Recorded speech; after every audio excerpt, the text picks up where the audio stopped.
మన ప్రభు అయిన యేసుక్రీస్తు నామములో అందరికీ హృదయపూర్వకమైన వందనాలు. కొద్దిసేపు దేవుని మాటలు మనం ధ్యానం చేద్దాం.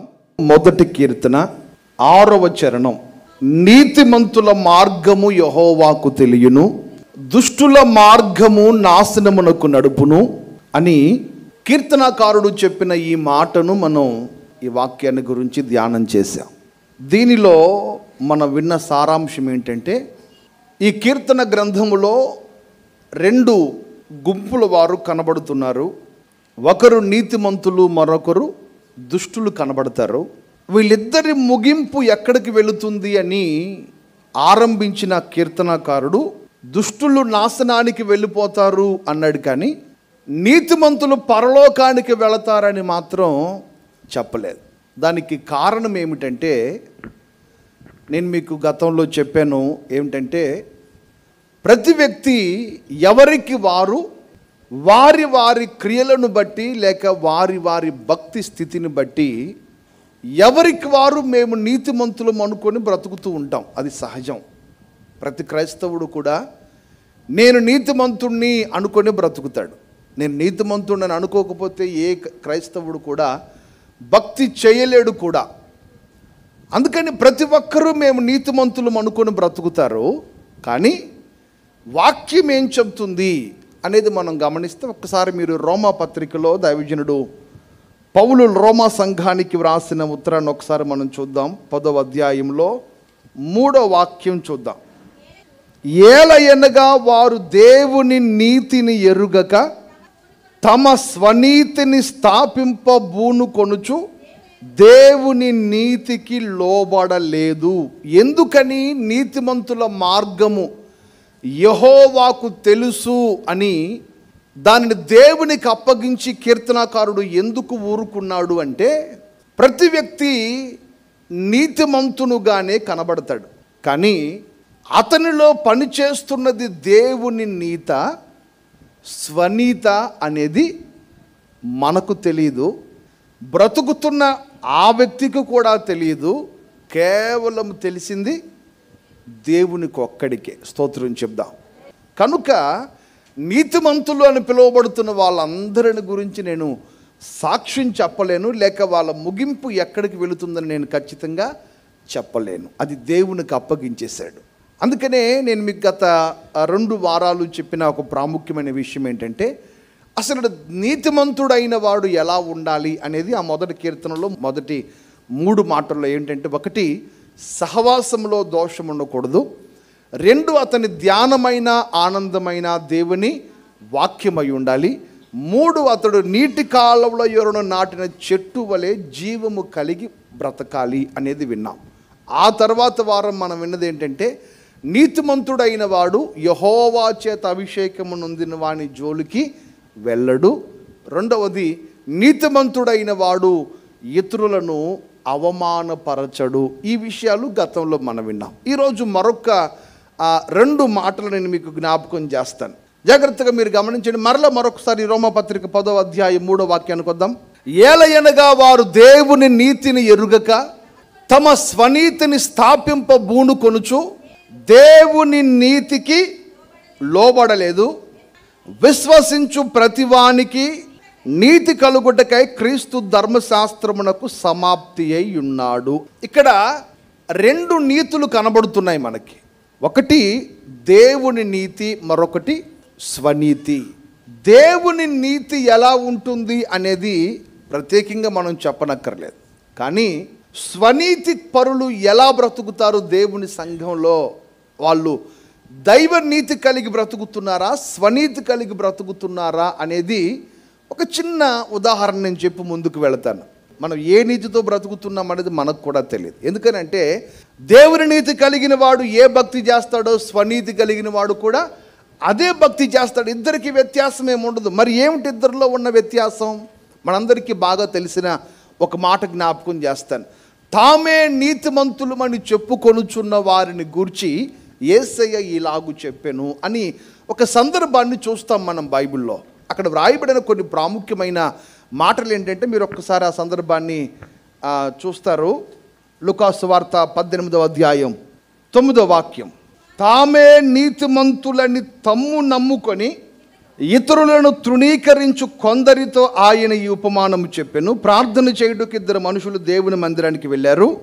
అతని కంటే ఇతడు పరిసయ్యుడి కంటే సుంకరి నీతిమంతునిగా తీర్చబడ్డాడు. వీళ్ళిద్దరి భక్తి జీవితాన్ని నేను మీకు చెప్తాను. పరిసయ్యుని ఆత్మీయ స్థితి ఏంటంటే వారమునకు 2 మార్లు ఉపవాసం చేస్తాడు. సంపాదన అంతటిలో 10వ వంతు చెల్లిస్తున్నాడు. ఇప్పుడు మిమ్మల్ని కానీ అడిగాను అనుకోండి, నేను మీలో ఎంతమంది వారానికి 2 రోజులు ఉపవాస ప్రార్థన చేస్తున్నారు చేయొద్దండి అంటే ఎంతమంది ఎత్తుతారు? ఇంతకు మునుపు చేసాములే, ఇప్పుడు మానేసాములే అయ్యా అంటాం సహజంగా. కానీ ఈ పరిసయ్యుడు ఎంత భక్తి కలిగినాడు?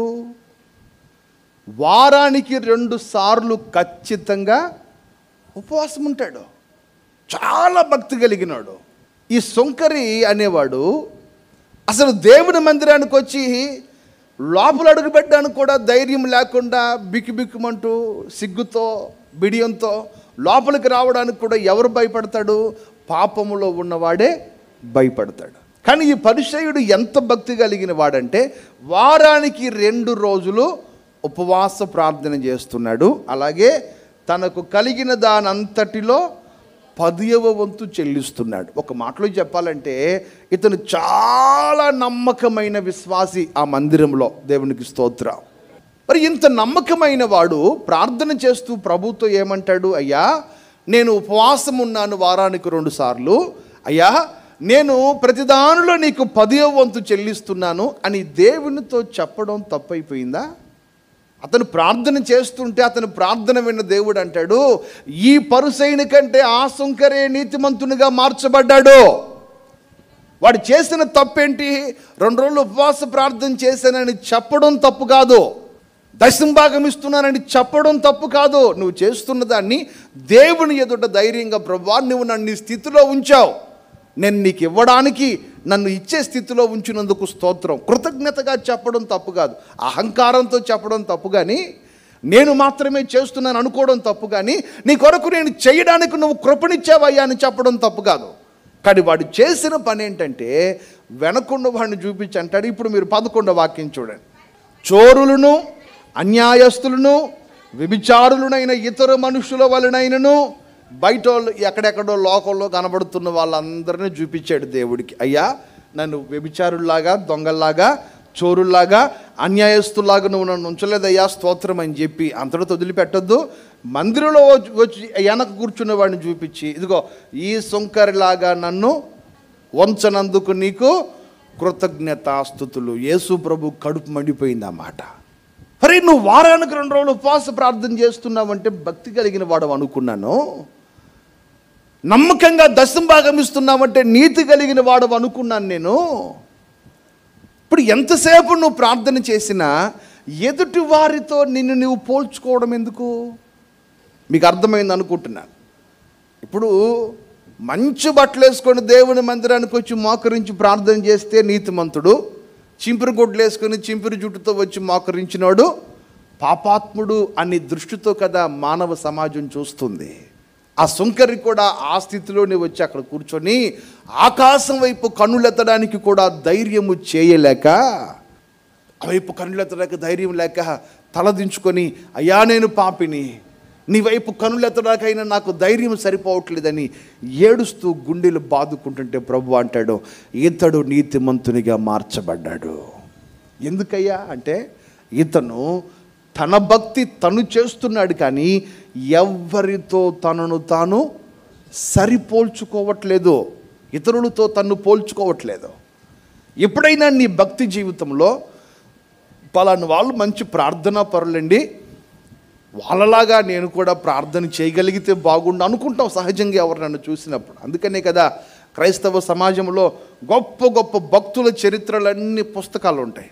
ఆ భక్తులు ఏ విధంగా ప్రార్థనలో ఎదిగారో నేర్చుకుందామని చదువుతాం. కానీ అవి చదువుతున్నప్పుడు ఈయనకంటే నేనే చాలా బెటర్ అని అనుకుంటాం చూడండి. అది నీలో ఉన్న స్వనీతిని తెలియచేస్తుంది. ఇప్పుడు చెప్పండి, పరిసయ్యుడు సుంకరి ఇద్దరు సమాజంలో వారికి ఎలా కనబడుతున్నారు? నీతిమంతుల్లాగానే కనబడుతున్నారు. కానీ వారిలో ఉన్నది దైవనీత, స్వనీత అనేది ఎవరికి తెలుస్తుంది? యేసయ్యకు మాత్రమే తెలుస్తుంది. ప్రభు అంటాడు, నీవు ఉన్న స్థితిని బట్టి ప్రభువును స్తుతించు, కానీ ఇతరులతో నిన్ను నీవు పోల్చుకోవద్దు నీ భక్తిలో. అందుకని మీరు 9వ వాక్యం చూస్తే, తమ్ము నమ్ముకొని ఇతరులను, నిన్ను నువ్వు నమ్ముకోవడం తప్పు కాదు, నీ మీద నీకు సెల్ఫ్ కాన్ఫిడెన్స్ అంటారు దాన్ని. సెల్ఫ్ రెస్పెక్ట్ అంటే అది అహంకారపూరితమైన మాట. కానీ సెల్ఫ్ కాన్ఫిడెన్స్ అంటే నీ మీద నీకు ఒక ధైర్యం, నేను భక్తి కలిగిన వాడిని, ప్రభు రక్తంతో కడగబడిన వాడిని అన్న ధైర్యం నీ మీద నీకు ఉండడం మంచిది. అదే సమయంలో ఇతరులను నీవు ఎప్పటికీ కూడా తృణీకరించకూడదు క్రైస్తవ జీవితంలో. అందుకే దైవజనుడు పౌలు చాలా సందర్భాల్లో సంఘాలకు లేఖ వ్రాస్తూ అంటాడు, ఒకనినొకడు మీకంటే ఘనులుగా ఎంచుకొనుచు. ఒకసారి ఆ మాట చూడండి, ఫిలిప్పీ పత్రిక 2వ అధ్యాయం 3వ వాక్యం. ఒకనికొకడు తనకంటే యోగ్యుడని ఎంచాలి. స్తోత్రం. నీకున్న ఆస్తి నీ ప్రక్కనోడికి లేదు, కానీ నువ్వు ఎంచవలసిందేంటి? అతను నాకంటే ఘనుడు, యోగ్యుడు. దేవునికి స్తోత్రం. నీకున్న ప్రార్థనా స్థితి ప్రక్కన వాళ్ళకి లేదు, అయినా నువ్వు ఎంచు, గనులుగా ఎంచు. ఎందుకు ఎంచాలి? నువ్వు నీతిమంతునిగా రుజువు పరచబడాలంటే ఎదుటి వారిని నీవు గనులుగా ఎంచాలి. దేవునికి స్తోత్రం. స్వనీతి కలిగిన వాడు మాత్రమే తనను తాను గనుడుగా ఎంచుకుంటాడు, మిగిలిన వాళ్ళందరినీ తృణీకరిస్తాడు. అందుకనే మీరు ఆ ఫిలిప్పీ పత్రికలో గమనిస్తే, కక్ష చేతనైనను వృధాతిశయము చేతనైనను ఏమీ చేయక వినయమైన మనస్సు గలవారై. ఇక్కడ ఒక మాట మీరు గమనించాలి. ప్రతివాడు ఎదుటివాణ్ణి ఘనుడిగా ఎంచాలి అంటే వానిలో ఉండవలసిన మనసు ఏంటి? అందరూ చెప్పాలి. ఇప్పుడు ఒక వ్యక్తి ఎదుటివాడిని గనుడుగా ఎంచలేకపోతున్నాడు అంటే అర్థం ఏంటి? వాళ్ళలో ఏం లేదు? విధేయత లేదు. విధేయత లేనివాడు ఎదుటివాడిని గనుడుగా ఎంచలేడు. ఈరోజున దేవుని సంఘములో మనం గుర్తుపెట్టుకోవాల్సిన ఒక ప్రాముఖ్యమైన మాట ఏంటంటే, వినయమైన మనసు కలిగి నీ తోటి ప్రతి విశ్వాసిని, నీ తోటి ప్రతి దైవజనుని మనము గనులముగానే ఎంచుదముగాక. స్తోత్రం చెప్పు గట్టిగా. ఒకవేళ ఆ వ్యక్తి పద్ధతి నీకు నచ్చలేదనుకో, నువ్వు గనుడుగా నువ్వు ఎంచలేకపోతున్నావు అనుకో, మౌనంగా ఊరుకో, తృణీకరించొద్దు. వీళ్ళ బ్రతికేంటి, తృణీకరించొద్దు. ఆ వ్యక్తి జోలుకు నువ్వు వెళ్ళొద్దు, మౌనంగా నిలబడిపో, తటస్థంగా మధ్యలో నిలబడిపో. ఏమైనా చేయగలుగుతాం, కానీ మన డబ్బా మనం కొట్టమంటే ఎన్ని గంటలైనా కొడతాం. అవతలోడి గురించి ఒక మాట చెప్పరా అంటే రాదు, అస్సలు రాదు. నోరు రాదు. నోరు ఎందుకు రాదంటే హృదయంలో లేదు కాబట్టి, ఉద్దేశం లేదు కాబట్టి నీ నోరు రావట్లేదు. నీ హృదయంలో ఎదుటివాని మీద ఘనమైన ఉద్దేశం ఉంటే నీ నోరు ఘనపరుస్తుంది కూడా. మీకు అర్థమైంది అనుకుంటున్నాను. 2 రకాల నీతులు కనబడుతున్నాయి. ఒకటి దేవుని నీతి, మరొకటి స్వనీతి. దేవుని నీతి కలిగిన వాడు ఎప్పుడు ఎదుటి వారితో వారి భక్తిని సరిపోల్చుకోకూడదు. ఆమేన్. 2, ఎదుటి వారిని ఎప్పుడు మనం గనులుగానే ఎంచాలి, వారిని మనం తృణీకరించకూడదు. అక్కడే మీకు మరొక మాట జ్ఞాపకం చేస్తాను. ఒకసారి లూకాసు వార్తలోనికి రండి. లూకాసు వార్త 18వ అధ్యాయంలో 9వ వాక్యం నుండి చదువుదామా. తామే నీతిమంతులమని తమ్ము నమ్ముకొని ఇతరులను తృణీకరించు కొందరితో ఆయన ఉపమానము చెప్పెను. 10వ వచనము. ప్రార్థన చేయుటకై 2 మనుషులు దేవాలయమునకు వెళ్ళిరి. వారిలో ఒకడు పరిసయుడు, ఒకడు సుంకరి. 11వ వచనం. పరిసయుడు నిలువబడి, దేవా, నేను చోరులను, అన్యాయస్తులను, వ్యభిచారులనైనా ఇతర మనుషుల వలనైనను ఈ సుంకరి వలనైనను ఉన్నందుకు నీకు కృతజ్ఞతాస్తుతులు చెల్లించున్నాను. 12వ వచనము. వారమునకు 2 మార్లు ఉపవాసం చేయుచు నా సంపాదన అంతటిలో 10వ వంతు చెల్లించున్నాను తనలో తాను ప్రార్థించుండెను. 13వ వచనం. అయితే సుంకరి దూరంగా నిల్చుండి ఆకాశం వైపు కన్నులెత్తుటకైనను ధైర్యము చాలక రొమ్ము కొట్టుకొనుచు, దేవా, పాపినైన నన్ను కరుణించమని పలికెను. పాపినైన నన్ను కరుణించుమని పలికెను. స్తోత్రం చెప్పండి ఒకసారి. ఇక్కడ నేను మీకు చెప్పాలనుకున్న మరొక మాట, 3వ మాట. ఈ ఒక్క మాట నేను వివరించి ముగిస్తాను. ఒకటి మీకు మొదటగా చెప్పాను, నీతిమంతుడైన వాడు ఎప్పుడు మన భక్తిని ఇతరులతో పోల్చుకోకూడదు. ఒకవేళ నువ్వు పోల్చుకుంటే ఎవరితో పోల్చుకోవాలి? యేసయ్యతోనే నిన్ను నువ్వు పోల్చుకోవాలి. యేసయ్యతో పోల్చుకుంటే నీలో ఉన్న లోటుపాట్లు ఏమిటో నీకు అర్థమవుతాయి. రెండవది, మన భక్తిలో ఎప్పుడు ఎదుటి వారిని తృణీకరించకూడదు. మూడవ మాట ఏమిటంటే అక్కడ చక్కగా స్పష్టంగా మనం చూస్తాం, పాపినైన నన్ను కరుణించుము అని ప్రార్థన చేస్తున్నాడు. ఇప్పుడు ఈ మాట చెప్పినప్పుడు చాలామంది ఏమంటారంటే, ఏమండి యేసు ప్రభువుని నమ్ముకొని క్రీస్తు రక్తంతో కడగబడి దేవుని సన్నిధికి వచ్చిన తర్వాత కూడా ఇంకా మాటి మాటికి పాపినైన నన్ను కరుణించు, పాపినైన నన్ను కరుణించు అనుకోవడం ఎందుకు? క్రీస్తు రక్తం మనల్ని ఎలా మార్చింది? నీతిమంతులుగా మార్చేసింది. మనం ఇప్పుడు పాపులమా నీతిమంతులమా? క్రీస్తు రక్తముతో కడగబడిన నీతిమంతులం. మనం ఇప్పుడు పాపులము కాదు. పాపములో ఉన్నప్పుడు ఆయన మనల్ని రక్షించి తీసుకుని వచ్చి సంఘములో చేర్చాడు, ఆయనతో సహవాసం ఇచ్చాడు, ఆయనతో నివసించే భాగ్యం ఇచ్చాడు మనకి. ఇక్కడికి వచ్చిన తర్వాత కూడా మాటిమాటికి ప్రభువా నేను పాపిని, ప్రభువా నేను పాపిని అని చెప్పితే చాలామంది ఆత్మ సంబంధంగా ఎదిగిన వాళ్ళు దీన్ని అంగీకరించలేరు. కానీ దేవుని వాక్యం అబద్ధం కాదు కదా. యేసయ్య వాళ్ళిద్దరి ప్రార్థనలు విని పాపినైన నన్ను కరుణించమని ఇతగాడు చేసిన ప్రార్థన విని అతని నీతిమంతునిగా మార్చినది అబద్ధం కాదు కదా. మరి ఏం చేయాలి ఈ విషయంలో దేవుని సంఘం? ఒక చిన్న మాట నేను చెప్పి ముగిస్తాను. ఏంటంటే, నువ్వు ఎప్పుడు దేవుని సన్నిధిలో మోకరించినా మొదటిగా మనలను మనము ఆత్మ విమర్శ చేసుకోవాలి. నువ్వు నీతిమంతుడివో పాపివో నీకు తెలుసు, నీ దేవునికి తెలుసు, ప్రక్కనోడికి తెలియదు. కానీ నువ్వు మోకరించిన ప్రతిసారి ఏం చేయాలి? మనలను మనము విమర్శించుకోవాలి. అందుకనే మీరు కొరింథీ పత్రికలో ఆ మాట చూస్తాం కదా. ఒకసారి మీరు కొరింథీ పత్రికలోకి వద్దాం. 11వ అధ్యాయమా, అది 31వ వాక్యం. అయితే మనలను మనమే విమర్శించుకొనిన ఎడల తీర్పు పొందకపోదుము. స్తోత్రం చెప్పండి ఒకసారి.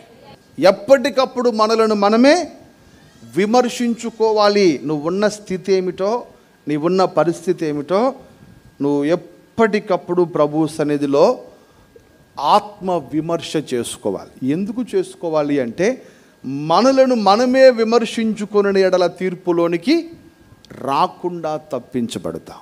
మనలను మనం విమర్శించుకోలేదనుకోండి, నీలోనికి నువ్వు తొంగి చూసుకోకపోతే నీలో ఏం జరుగుతుందో నీకు ఎప్పుడు తెలుస్తుంది? ఎప్పుడు మేము నీతిమంతులమన్న భ్రమలో బ్రతకూడదు. ఎందుకనంటే బైబిల్ స్పష్టంగా చెప్తుంది, నీతిమంతుడు లేడు, ఒక్కడు లేడు, అందరూ పాపము చేసి దేవుడు అనుగ్రహించు మహిమను పోగొట్టుకున్నారు, పొందుకోలేకపోతున్నారు. అలాంటి సమయంలో యేసయ్య వచ్చి ప్రతి ఒక్కరిని పాపము నుండి విడిపించి నీతిమంతులుగా మార్చి సంఘములో చేర్చాడు ఆయన. ఇప్పుడు ఇక్కడికి వచ్చిన తర్వాత నేను మాటిమాటికి పాపినయ్యా అని నువ్వు ఒప్పుకోమని ప్రభు నీ దగ్గర కోరుకోవట్లేదు. కానీ ఒకవేళ నీలో ఏమైనా గూడు కట్టుకొని ఉందేమో, ఎక్కడైనా పాపపు ఆనవాళ్ళు నీలో నిలిచి ఉందేమో, మనలను మనం పరీక్షించుకుంటే తప్పు లేదు కదా. దేవునికి స్తోత్రం. నేను పాపినయ్యా అని చెప్పమని ప్రభు ఎప్పుడు కోరుకోడు. ఇప్పుడు తల్లిదండ్రులు పిల్లల్ని మందలించేది వాళ్ళు ఏదో మన దగ్గరికి వచ్చి క్షమాపణ చెప్పాలని కోరుకుంటామా? కోరుకో. వాళ్ళు మన దగ్గరికి వచ్చి మమ్మీ క్షమించు డాడీ నీ కాలు పట్టుకుంటే అంటే మనకి తల తీసినట్టు ఉంటుంది. మన పిల్లలు మనం క్షమించమని అడిగితే ఏం కోరుకుంటాం? వాళ్ళు మార్పు కలిగితే చాలని కదా మనం కోరుకుంటాం.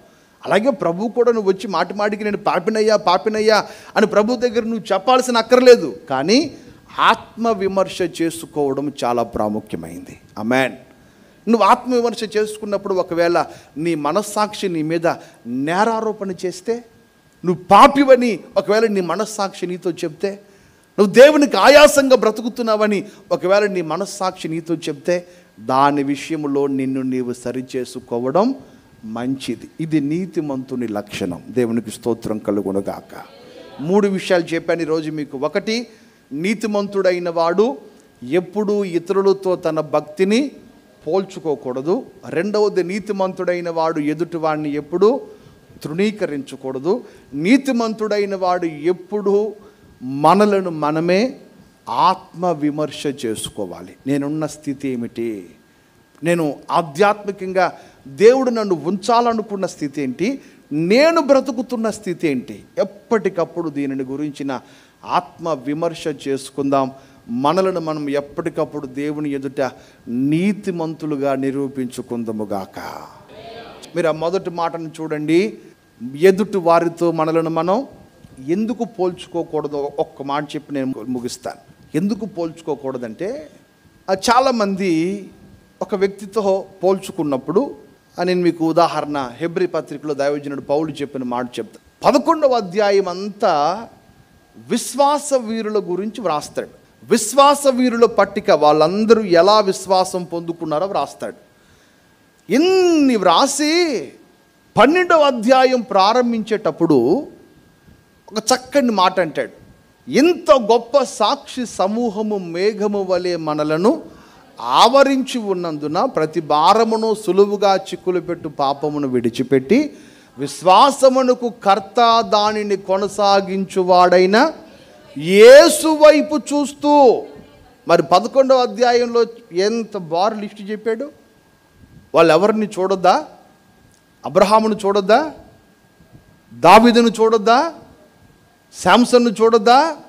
అంతమంది లిస్టు చెప్పావు కదయ్యా, వీరిలో ఎవరిని అనుసరించమంటావంటే వీళ్ళెవ్వరిని అనుసరించొద్దు, వాళ్ళ విశ్వాసాన్ని మాత్రం చూడండి, కానీ యేసును మాత్రమే అనుసరించండి. దేవునికి స్తోత్రం. ఎందుకు మనం ఇతరులతో మనల్ని మనం పోల్చుకోకూడదు అంటే, ప్రతి మనిషి బలహీనుడే.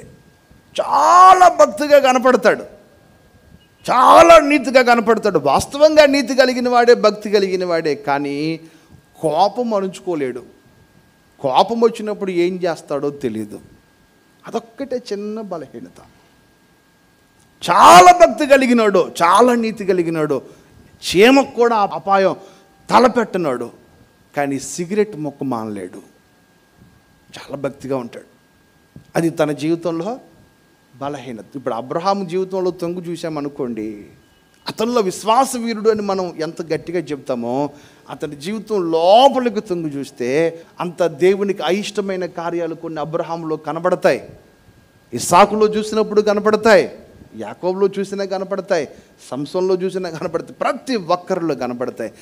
ఏ పాపము లేకుండా బ్రతికిన వాడు, పరిశుద్ధుడుగా నిరూపించిన వాడు యేసయ్య ఒక్కడే. అందుకని మనం ఎవరితో పోల్చుకోవాలి? వాళ్ళకంటే నేను చాలా బెటర్ అనుకోకూడదు. యేసు ప్రభు కంటే బెటర్ అని చెప్పు చూద్దాం. నా భక్తి యేసయ్య కంటే బెటర్గా చేస్తున్నానని చెప్పగలవా? ఎవరైనా చెప్పగలరా భూమి మీద అంటే? ఎవడు చెప్పలేడు. మనం ఎప్పుడు తేలిపోతాం? యేసు ప్రభుని అన్యాయమైన తీర్పు తీర్చి ముఖం మీద గుద్దులు గుద్దుతుంటే మౌనంగా చూస్తూ ఊరుకున్నాడు. నిన్ను గుద్దడం సంగతి పక్కన పెట్టు, ఏయ్ అని అంటే నేను ముఖం ఇంతలా ఉబ్బుద్ది, పంది కుక్కుబ్బినట్టు. ఉబ్బుద్దా లేదా? మరి చెప్పవే, ఉబ్బుద్ది, పంది కుక్కుబ్బినట్టు ఇంతలా ఉబ్బుద్ది. యేసు ప్రభుని ముఖం మీద గుద్దుతుంటే కూడా మౌనంగా చూస్తూ ఊరుకున్నాడు. ఇప్పుడు చెప్పండి, యేసయ్య కంటే మనం బెటర్ భక్తి చేయగలమా? చేస్తున్నామా? లేదు. ఒక చిన్న మాటకే మనిషికి వచ్చినట్టు వచ్చేస్తుందండి నీ కోపం. రాకూడదు గట్ట. యేసు ప్రభుకి వచ్చిందా? అన్యాయమైన తీర్పు తీరుస్తున్నారండి. ఆయన చేయనివన్నీ ఆయన మీద తీసుకొచ్చి నేరం మోపుతుంటే, ఒరే నేను ఇప్పుడు అన్నానురా, నేను ఇప్పుడు మాట్లాడానురా అని ఆ న్యాయస్థానములో తన కొరకు తను వాదించుకోవడానికి యేసయ్య కంటే జ్ఞానవంతుడు మరొకడు లేడు. కానీ వాదించాడా? మౌనంగా నిలబడి చూస్తున్నాడు. ఎందుకు? న్యాయము తీర్చువాడు నా తండ్రి. స్తోత్రం. పగ తీర్చుకునేవాడు నా తండ్రి, నేను కాదు పగ తీర్చుకునేది. అందుకని ఎప్పుడు మనం ఎవరితో పోల్చుకోకూడదో, ఏ మనిషితో పోల్చుకోకుండా ఎవరితో పోల్చుకోవాలి? యేసయ్యతోనే పోల్చుకోవాలి. రెండవది, ఎవరిని మనము తృణీకరించి తృణీకారపు మాటలు ఎవ్వరి గురించి మాట్లాడుకుందుముగాక. ఆమేన్. ఎందుకని? ఎవరికి మీరు తీర్పు తీర్చొద్దని మత్తయి సువార్తలో వ్రాయబడింది కదా. మీ సహోదరులకి ఎవరికి మీరు తీర్పు తీర్చొద్దు. ఫలానా వాడు మంచోడు కాదండి అని అంటే అర్థం ఏంటి? నువ్వు వాడికి ఏం తీర్చేసావు? తీర్పు తీర్చేసావు. వాడు మంచోడు కాదు, దోషి అని తీర్పు తీర్చేసావు నువ్వు. అందుకని ఎవరిని తృణీకరించొద్దు. మూడవది, నేను పాపిని అని ఎప్పుడు నీ నోట వినబడకూడదు, కానీ ఆత్మవిమర్శ మాత్రం చేసుకోవాలి. నేను ఆత్మవిమర్శ చేసుకున్నప్పుడు ఒకవేళ నీ మనస్సాక్షి నీ మీద నేరారోపణ చేస్తే, అయ్యా నేను పలానా విషయంలో నీకు అవిధేయంగా బ్రతికాను, నన్ను క్షమించు. స్తోత్రం. చెప్పండి గట్టిగా హల్లెలూయా. ఇది దేవుని నీతి కలిగిన వాడు చేయవలసిన పనులు. ఇటు నీతిని నీకు నాకు నా దేవుడు సమృద్ధిగా దయచేయునుగాక. మోకరించిన ప్రార్థన చేసుకుందాం అందరం. ప్రేమాపూర్ణుడైన మా తండ్రి, నీ పరిశుద్ధమైన ఘననామానికి వందనాలయ్యా. దైవమా, గత కొన్ని వారాలుగా మాతో మాట్లాడుతున్నారు. నీతిమంతుల మార్గము యెహోవాకు తెలుసు, దుష్టుల మార్గం నాశనమునకు తీసుకుని వెళుతుంది. దుష్టుల ముగింపును గురించి చెప్పిన కీర్తనకారుడు నీతిమంతుల ముగింపు గురించి ఎందుకు చెప్పలేకపోయాడు అంటే, నీతిమంతులుగా కనబడుతున్న వారందరిలో దైవ నీతుందో స్వనీతుందో ఏ మనిషి గుర్తుపట్టలేడని ఆయన. వాళ్ళు స్వనీతి పరులైనా పైకి నీతిమంతులుగానే కనబడతారు, కానీ మా స్వనీతి మమ్మల్ని ఏ విధంగా నీ సన్నిధిలో నిలుపుతుందో తేటగా మీరు మాకు వివరించినందుకు స్తోత్రాలు. నా తండ్రి, మాలో ఏ ఒక్కరము కూడా స్వనీతి పరులముగా కాక దైవనీతి కలిగిన వారుగా మమ్మల్ని ఒక్కొక్కరిని తీర్చిదిద్దమని ప్రార్థన చేస్తున్నాను. దైవనీతి కలిగిన వాడు ఎదుటి వారితో తనను తాను పోల్చుకోకుండా యేసయ్యతో సరిపోల్చుకోగలిగిన కృప దయచేయండి. దైవనీతి కలిగిన వారు ఎదుటి వారి పట్ల తృణీకారపు మనసు ఉండదని లేఖనాలు మీరు చెప్పారు నాయన. అయ్యా, దైవనీతి కలిగి ఎదుటి ఎవ్వరిని తృణీకరించక మాకంటే మా ఎదుట ఉన్న ప్రతి ఒక్కరూ గనులని ఎంచే కృప మా ఒక్కొక్కరికి దయచేయండి. అయ్యా, దైవనీతి కలిగిన వాడు ఎప్పటికప్పుడు ఆత్మ విమర్శ చేసుకుని బ్రతుకుతాడని లేఖనాల ద్వారా మీరు మాతో తేటగా తెలియజేశారు నాయన. ఎప్పటికప్పుడు మాలోకి మేము తొంగి చూసుకుంటూ మాలో ఉన్న పొరపాట్లు, మాలో ఉన్న అవిధేయతలు, మాలో నీకు ఆయాసకరంగా గూడి కట్టుకొని ఉన్న ప్రతి కార్యమును సరిచేసుకొని నీ సన్నిధిలో ధైర్యంగా ముందుకు సాగుట కృప దయచేయమని ప్రార్థన చేస్తున్నాను. నేటి వరకు నీకు ఆయాసకరమైన ప్రతి క్రియ మాలో దయతో మీరు మన్నించండి అయ్యా, క్షమించండి అయ్యా, నూతన పరచండి, ఒక్కొక్కరిని పరిశుద్ధపరచండి, నూతనమైన కృపతో నింపండి. అలాగే ఈ మాటలు ఎంతమంది విన్నారో, ఈ కార్యక్రమాన్ని ఎంతమంది వీక్షించుచున్నారో వారందరి కుటుంబాలలో కూడా దైవ నీతి కలిగిన వారిగా మార్చబడి మహిమగల మీ రాకడ కొరకు సిద్ధపరచబడ్డ కృప దయచేయమని యేసయ్య పరిశుద్ధ నామాన ప్రార్థించి వేడుకొనుచున్నాము తండ్రి. ఆమేన్. మన ప్రభువైన యేసుక్రీస్తు కృప, తండ్రి అయిన దేవుని ప్రేమ, పరిశుద్ధాత్మ దేవుని సహవాసము తీర్మానంతో ప్రార్థించిన వారికి, ఈ కార్యక్రమాన్ని వీక్షించున్న వారందరికీ ఆయన సన్నిధి కాంతి సదాకాలము తోడై నడిపించునుగాక. ఆమేన్. హల్లెలూయా.